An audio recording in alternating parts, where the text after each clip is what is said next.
Hello and welcome to CHD 165, Observation and Participation. My name is Jeannie Hopkins and I'm your professor for this class. I'm based on the Portsmouth campus and I am here for you by email, by office hours, by text, and also by chat through Blackboard Collaborate. So even though this is an online class, I am very much here to help you walk through this course this semester.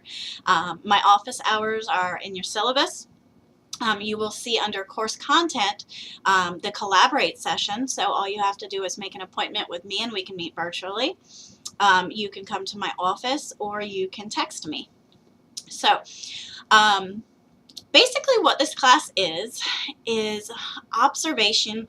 You're going to be observing one child and you are going to be demonstrating, one, that you understand observing is the developmentally appropriate way to assess young children.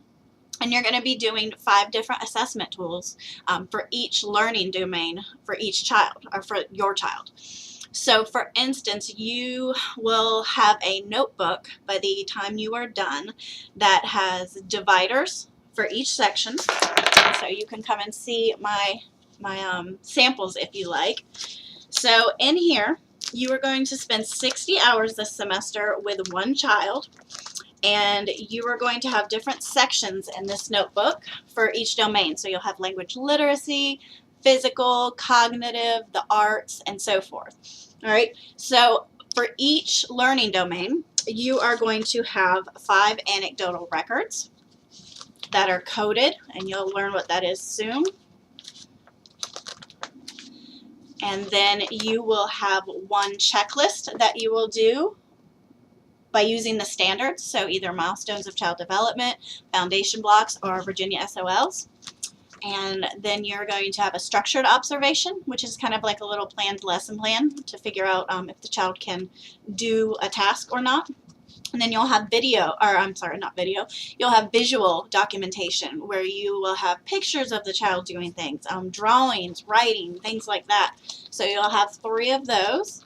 And then finally, when you're done, you will write a very short summary that pretty much says what you learned in your observation. This is what the child can do, and I know this based on this type of assessment. Okay, so then you're going to put all that together, and your final exam is the child case study where you showcase everything you've learned. So it seems kind of overwhelming, I know. I will tell you this is a very easy class. Other students can tell you it's not hard, but it is very time consuming and you have to manage your time very well. So what I would suggest once you find your placement is to print out a calendar for the semester and kind of span out your time. How many hours are you going to spend each week at the center? Now that's up to you. I've had students take the whole 16 weeks to do their observation. I've had students just take a week off of work and knock all 60 hours out in 1 week. They actually really liked that. I've had students that do 5-7 hours a week and get it done in a few weeks, and it's totally up to you and whatever you choose. So if you work in childcare, you can definitely use one of your children as long as it does not interfere with your job. You guys will see that some of the first things you need to do for this class is get me your criminal background check, whether you have one already or you need to order one, and also fill out your initial verification form showing that you've got permission to observe at a center. So these things are really important. All right, so that's a little overview of the class. There's a couple small assignments, like you're going to take child abuse and neglect training, things like this. And I will tell you, this is kind of a self-paced class. So it's not like a typical online class when you get 1 week at a time. I have put all 16 weeks of course content available for you. So if you would like to work ahead, you can. I mean, honestly, you could be done in a month with this class if you really want. And that's fine with me if you want to work ahead as long as you go through each week's or each unit. However, you can't fall behind. So you still have to meet the due dates.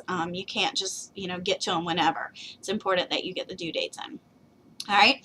The notebook, since it is the center of this course, is worth 70% of your grade. It is like that at all 4 campuses because that's essentially what the class is about. So it's really important that you pace yourself and, have your stuff done according to how I have it laid out. So you'll see each week we're going to build on to the week before. So the first couple weeks we're just going to be laying the groundwork, finding a kid and so forth, and then I'll teach you one assessment each week, and then I'll start teaching you how to do your child case study. So it's important to stay on track with that and not just ignore it because it builds upon each other. All right, you do need the textbook. This would be a good one to rent. I don't think you would really use this. I do suggest a lot of times to keep your early childhood books because they're very handy in the classroom for sharing with parents, but this book is one that you could rent and give back. So this is what the book looks like. It's very important that you get it because each chapter walks you through all the assessments and the case study. So it's very important you get it. I don't think it costs much. All right, so I think that's it. If you haven't already, go ahead and get in the class on Blackboard and read your syllabus and course information, go through Start Here, go through observation materials. These are all buttons on the left-hand side of Blackboard. And go ahead and go to course content week 1. And I look forward to meeting you guys on the introduction voice thread. All right, take care.